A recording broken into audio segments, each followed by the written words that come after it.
নমস্কাৰ বোলো সকলোকে পুনৰবাৰ আপোন চৰ্চৰ অন্য এটা ভিডিঅ' লৈ স্বাগতম জনাইছো। আপোনালোকে কেছ পইচা কিন্তু হাতত বেছিকৈ নাৰাখিব। জুখতকৈ বেছি আপোনালোকে কেছ পইচা হাতত নাৰাখিব, কিয়নো কোন সময়ত আমাৰ ভাৰতত পুনৰবাৰ পইচা বেন কৰি দিয়ে তাৰ কোনো ঠিক নাই। মানে পুৰণি পইচাসমূহ কোন সময়ত আমাৰ ভাৰতবৰ্ষত বেন কৰি দিয়ে ঠিক নাই, কিয়নো ৰিজাৰ্ভ বেংকে সিদ্ধান্ত লৈছে যে এতিয়া ৰিজাৰ্ভ বেংকে নতুন পলিমাৰৰ পইচা প্ৰৱৰ্তন কৰিব আমাৰ ভাৰতবৰ্ষত। মানে নতুনকৈ পইচা বনাব, নতুনকৈ পলিমাৰৰ পইচা বনাব আৰু পুৰণা পইচাবিলাক লাহে লাহে প্ৰচলন বন্ধ কৰি দিব। গতিকে হঠাতে কোনদিনাখন পুৰণা পইচাবিলাক বেন কৰি দিয়ে তাৰ কোনো ঠিক নাই। সেয়েহে পৰাপক্ষত আপোনালোকে হাতত কেছ পইচা বেছিকৈ নাৰাখিবই। তো বন্ধু বান্ধৱীসকল, আমাৰ ভাৰতত এতিয়া যিবিলাক পুৰণা পইচা চলি আছে, গোটেই পুৰণা পইচাবিলাক সলনি কৰাৰ এক সিদ্ধান্ত লৈছে ৰিজাৰ্ভ বেংকৰ ফালৰ পৰা। পুৰণা কাগজৰ পইচাবিলাক সলনি কৰি এতিয়া পলিমাৰ পইচালৈ ট্ৰান্সফাৰ কৰিব বিচাৰি আছে ৰিজাৰ্ভ বেংকে। এতিয়া কোন সময়ত বেন কৰি দিয়ে তাৰ কোনো ঠিক নাই। ইয়াৰ ওপৰত এতিয়ালৈকে বিতং তথ্য ওলোৱা নাই, কিন্তু ৰিজাৰ্ভ বেংকে এইটো একচেপ্ট কৰিছে যে যিটো খবৰ ওলাই আছে পলিমাৰৰ পইচা ওলাব বুলি বা নতুন পইচা আহিব বুলি, সেইটো কনফাৰ্ম বুলি ৰিজাৰ্ভ বেংকৰ ফালৰ পৰা মানে এইটো এটা স্পষ্টীকৰণ দিছে। ৰিজাৰ্ভ বেংকৰ ফালৰ পৰা এইটো মানে প্ৰমাণীকৰণ কৰিছে যে সঁচাকৈয়ে পইচা সলনি হ'ব, কিন্তু কেতিয়া সলনি হ'ব সেইটো হ'লে কোৱা নাই। গতিকে কোন টাইমত সলনি কৰি দিয়ে তাৰ কোনো ঠিক নাই। সেই আগৰবাৰৰ নিচিনা হ'ব, কিন্তু যেতিয়া নেকি পইচা সলনি হৈছিলে যে পুৰণা 500 টকীয়া 1000 টকা মানুহবিলাক লাইন পাতি পাতি বেংকত পইচা জমা দিবগৈ লগা হৈছিলে। তো কোন সময়ত তেনেকুৱা হৈ যায় ঠিক নাই। গতিকে হাতত কেছ পইচা বেছিকৈ নাৰাখিব। তো বন্ধু বান্ধৱীসকল, আমাৰ ভাৰত চৰকাৰেনো বা ৰিজাৰ্ভ বেংকেনো কিয় পুনৰবাৰ সিদ্ধান্ত ল'লে পলিমাৰ পইচা নিৰ্মাণ কৰিবৰ কাৰণে, তো সেই সম্পৰ্কত আজিৰ ভিডিঅ'টোত আপোনালোকক জনাম। আৰু লগতে এইটো আপোনালোকক জনাম যে পলিমাৰৰ পইচা একজেক্টলি হয় কি, মানে পুৰণা কাগজৰ পইচাবিলাক বন্ধ কৰি নতুন পলিমাৰৰ পইচা কিয় মানে উলিয়াবলৈ গৈ আছে সেই সম্পৰ্কটো জনাম। তো ভিডিঅ'টো প্ৰথমৰ পৰা শেষলৈকে চাই থাকিব। মই শ্ৰীপান গগৈ, আপোনালোকে চাই আছে আপোন চৰ্চ। আহক আৰম্ভ কৰোঁ আজিৰ ভিডিঅ'। আগবাইছোঁ আজিৰ খবৰটোৰ ফালে। বৰ্তমান সময়ত আমি যিবিলাক পইচা ব্যৱহাৰ কৰি আছোঁ, সেই পইচাবিলাক এক প্ৰকাৰ স্পেচিয়েল কাগজৰ পৰা নিৰ্মাণ কৰা যায়। পইচাবিলাক কাগজৰে হয়, এক প্ৰকাৰ বিশেষ কাগজৰ পৰা সেই পইচাটো নিৰ্মাণ কৰা হয়। আমি যিবিলাক কাগজ এনে সচৰাচৰ ব্যৱহাৰ কৰি থাকোঁ, সেই কাগজবিলাকেৰে এই পইচা পাতিবিলাক নিৰ্মাণ নকৰে, এক প্ৰকাৰ বিশেষ স্পেচিয়েল কাগজ থাকে। তো সেইটো আপোনালোকেও অৱগত। তাত যি কালাৰ ব্যৱহাৰ কৰা হয় সেই কালাৰো এক প্ৰকাৰ স্পেচিয়েল কালাৰ, যিবিলাক কালাৰ আপোনালোকে সচৰাচৰ ব্যৱহাৰ কৰি থকা কালাৰবিলাকৰ লগত টোটেলি মানে বেলেগ। আপোনালোকে সেই কালাৰবিলাক মাৰ্কেটত ক্ৰয় কৰিবলৈ গ'লে নাপাব, বা সেই কাগজবিলাকো যদি আপোনালোকে মাৰ্কেটৰ পৰা ক্ৰয় কৰিবলৈ যায় তেতিয়া আপোনালোকে সেই কালাৰো নাপাব, সেই কাগজবিলাকো নাপাব। তো এক বিশেষ কাগজ আৰু কালাৰেৰে বা ৰিজাৰ্ভ বেংকে পইচাবিলাক নিৰ্মাণ কৰে। এতিয়া এটা এটা পইচা নিৰ্মাণ কৰোঁতে ৰিজাৰ্ভ বেংকৰ যথেষ্ট পৰিমাণৰ খৰচা হয়। এটা 500 টকীয়া নোট বনাওঁতে প্ৰায় 4ৰ পৰা 10 টকা পৰ্যন্ত খৰচা হয় ৰিজাৰ্ভ বেংকত। প্ৰায় 10 টকামান খৰচা হয়গৈ এটা পইচা নিৰ্মাণ কৰোঁতে ৰিজাৰ্ভ বেংকৰ। এতিয়া আমাৰ ভাৰতবৰ্ষত বহু পৰিমাণে পইচা আছে।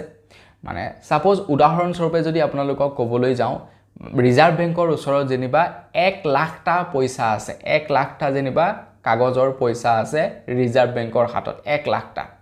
তাৰে ভিতৰত যেনিবা 2-3টা পইচা ফাটি গুচি গ'ল। 1 লাখটা পইচা আছিলে, তাৰে ভিতৰত 2-3টা পইচা ফাটি গুচি গ'ল। তো সেই ফাটি যোৱা পইচাখিনি ৰিজাৰ্ভ বেংকৰ ওচৰত ৰাখি ৰিজাৰ্ভ বেংকে কি কৰিব, যেইটা পইচা ফাটি গৈছে সেই অনুপাতে সেইটা পইচা ৰিজাৰ্ভ বেংকে প্ৰিণ্ট কৰিব লাগে আকৌ এবাৰ। কাৰণ পইচা ৰিজাৰ্ভ বেংকে ইচ্ছা কৰিলেই প্ৰিণ্ট কৰিব নোৱাৰে। এটা বিশেষ মানে টাৰ্ম এণ্ড কণ্ডিশ্যন আছে, কিছু আইন আছে, নিয়ম আছে। সেই নিয়ম আৰু আইন অনুসৰি ৰিজাৰ্ভ বেংকে পইচা লিমিটেড কোৱান্টিটিত প্ৰিণ্ট কৰে। যদি লিমিটৰ বাহিৰৰ হৈ যায় তেতিয়া মানে কি হ'লহেঁতেন, আৰু পইচাৰ কোনো ভেলু নাথাকিলেহেঁতেন। ইচ্ছা কৰিলে ৰিজাৰ্ভ বেংকে ধৰি লওক পইচা যিমান পাৰে সিমান প্ৰিণ্ট কৰি উলিয়াই দিব পাৰে, তেতিয়া পইচাৰ সেই ভেলুটো নাথাকিব। তো ৰিজাৰ্ভ বেংকে ভাৰতৰ GDP অৰ্থনীতি, আমাৰ ভাৰতত থকা সোণৰ ভাণ্ডাৰৰ ওপৰত লক্ষ্য ৰাখি গোটেইবিলাক কেলকুলেশ্যন কৰি কিছু নীতি নিয়ম আছে সেই নীতি নিয়ম অনুসৰি পইচা প্ৰিণ্ট কৰে ধৰি লওক 1 লাখটা পইচা এই বছৰত প্ৰিণ্ট কৰিলে তাৰে ভিতৰত 10টা পইচা যদি বেয়া হৈ যায় সেই 10টা পইচা আকৌ ৰিজাৰ্ভ বেংকে প্ৰিণ্ট কৰিব লাগে এটা কৈছো আপোনালোকক পইচা প্ৰিণ্ট কৰিবৰ সময়ত খৰচা হয় এটা 500 টকীয়া পইচা প্ৰিণ্ট কৰোতে অলমোষ্ট 10 টকা মান খৰচা হৈ যায় ৰিজাৰ্ভ বেংকৰ গতিকে প্ৰত্যেক বছৰে যেতিয়া ৰিজাৰ্ভ বেংকে পুৰণা বেয়া হৈ যোৱা পইচা বিলাক প্ৰিণ্ট কৰিবলৈ লাগিব যথেষ্ট পৰিমাণৰ পইচা খৰচা হৈ পৰে সেইখিনিতেই ৰিজাৰ্ভ বেংকৰ এতিয়া পইচা বিলাক হয় কি যেহেতু কাগজৰ থাকে পানীত পৰি যোৱাৰ ফলত লেতেৰা হৈ যায় বা বাৰে প্ৰতি জেপত ইফাল হিফাল কৰোতে পইচা প্ৰায় বেয়া হৈ যায় পইচা বিলাক আপোনালোকে এই নতুন যিখিনি নেকি 10 টকীয়া 20 টকীয়া পইচা আছে সেইখিনিক চাবচোন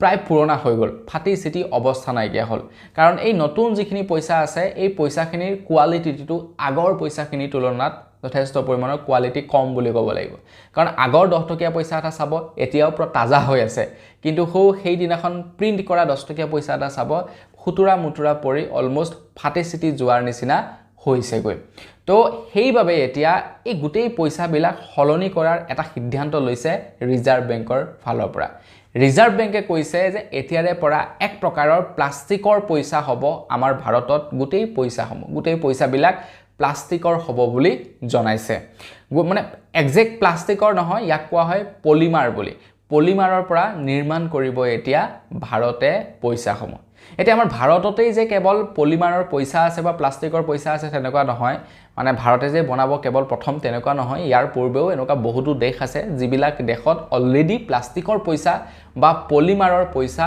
চলি আছে তো সেই দেশবিলাকৰ পইচা মানে পইচা ৰিমেকিংৰ ক্ষেত্ৰত যথেষ্ট খৰচা কম হয় আৰু ৰিজাৰ্ভ বেংকে সেইভাবে সিদ্ধান্ত লৈছে যে আমিও খৰচাটো কমাব লাগিব আমিও সেইভাবে পইচা এইবাৰ পলিমাৰৰ প্ৰিণ্ট কৰিম যাতে পইচা সোনকালে বেয়া হৈ না যায় প্লাষ্টিকৰ পইচা কি বেয়া হ'ব না ৰ'দত বেয়া হ'ব না পানীত তিতিব না খুতুৰা মুতুৰা হ'ব যেনেকুৱা পইচা তেনেকৈ থাকিব নতুন হৈ থাকিব আৰু সেইভাবে ৰিজাৰ্ভ বেংকে এতিয়া গোটেই পইচাবিলাক প্লাষ্টিকৰ কৰিব বিচাৰিছে মানে পলিমাৰৰ বনাব বিচাৰিছে তো ইয়াৰ ফলত প্ৰথম কথা হৈ গ'ল পইচাসমূহ বহু দিনলৈকে লাষ্টিং কৰিব দ্বিতীয় কথা হৈ গ'ল এই পলিমাৰৰ পইচা অতি সোনকালে কপি কৰিব নোৱাৰিব মানে ডুপ্লিকেট বনাব নোৱাৰিব যিবিলাকে নেকি ডুপ্লিকেট পইচা বনায় তেওঁলোকে ডুপ্লিকেট বনাব নোৱাৰিব কাৰণ কাগজৰ পইচা তেওঁলোকে প্ৰিণ্ট কৰি মেলি বনাই দি দিয়ে কিন্তু প্লাষ্টিকৰ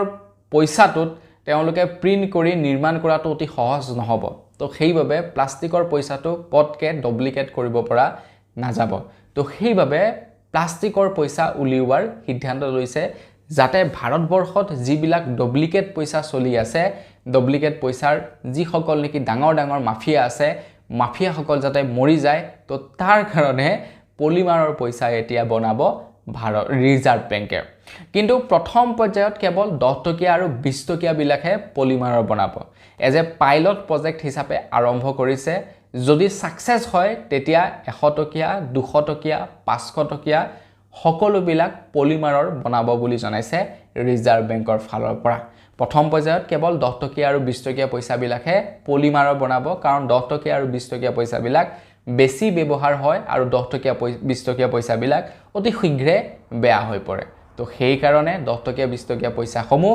এতিয়া কি কৰিব আপোনাৰ সেই মানে প্লাষ্টিকৰ বনাব আৰু তাতকৈও এটা ডাঙৰ কাৰণ হৈ গ'ল কি যে যিবিলাক নেকি 500 টকীয়া বা 200 টকীয়া বা 100 টকীয়া পইচা সেই পইচাবিলাক আমি এটিএমৰ পৰা উলিয়াব পাৰো এটিএমত আমি 500 টকীয়া 200 টকীয়া 100 টকীয়া পইচা পাওঁ কিন্তু 10 টকীয়া 20 টকীয়া পইচা নাপাওঁ যেতিয়া প্লাষ্টিকৰ পইচা হৈ যাব প্লাষ্টিকৰ পইচা হোৱাৰ লগে লগে ভাৰতবৰ্ষত যিমান বিলাক এটিএম আছে এটিএম বিলাক হলনি কৰিব লাগিব আৰু এটিএম হলনি কৰিবৰ কাৰণে কিছু সময় লাগিব হেহে কি কৰিছে মানে প্ৰথম পৰ্যায়ত কেৱল 10 টকীয়া 20 টকীয়া পইচাহে উলিয়াইছে এটা সময় দিব বেংকসমূহক তাৰ পাছত এটিএম বিলাক তেওঁলোকে হলনি কৰিব সিস্টেমত হলনি কৰিব সফটওয়্যাৰ হলনি কৰিব তাৰ পাছত 500 টকীয়া 100 টকীয়া আৰু 200 টকীয়া পইচাও ৰাইজৰ মাজত উলিয়াই দিব গতিকে কোন টাইমত বেন কৰি দিয়ে পইচা কিন্তু ঠিক নাই তো হেহে কেছ পইচা লগত বেছিকৈ নাৰাখিবই নহলে কিন্তু আপোনালোকৰ বিপদ নিশ্চিত তো বন্ধুসকল বছ আজি ভিডিও জনাবলগীয়া সৰু এটা ইনফৰমেশ্যন ইমানে আছিলে জানি কেনে পালে কমেণ্ট ছেকশ্যনত জনাব যদি ভাল লাগিলে লাইক এটা কৰি দিব চেনেল যদি ছাবস্ক্ৰাইব কৰা নাই ছাবস্ক্ৰাইবটো কৰি ল'ব